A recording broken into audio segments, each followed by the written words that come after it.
آج کی اس ویڈیو میں ہم ایکسرسائز نمبر 64 دیکھیں گے. سو سٹارٹ کرتے ہیں ایکسرسائز نمبر 64.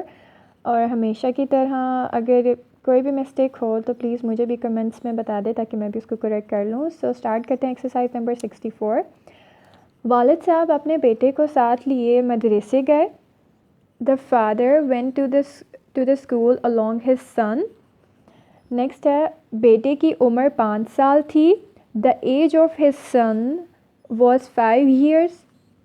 مولوی صاحب نے سر پر پیار سے ہاتھ پھیرا اور کہا میاں پڑھنے آئے ہو. والد صاحب اپنے ساتھ مٹھائی لائے تھے جسے بچوں میں بانٹا گیا. اس کے بعد بیٹے کو زمین پر بٹھایا گیا تاکہ تعلیم کے زینے پر اس کے سفر کی ابتدا ہو.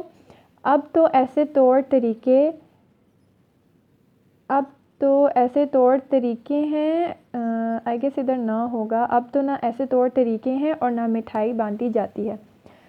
سو the Maulvi Sahab moved his hand on the head of the child with love and said, "Oh, you have come to learn." The father brought sweets along him, which was distributed among the students. After this, the son was seated on the ground so that on the ladder of knowledge his journey could begin. Neither such customs are observed nor sweets are distributed. یہ تھی exercise number 64. Next میں ہم 65 کی translation دیکھیں گے. ٹل دین اللہ حافظ.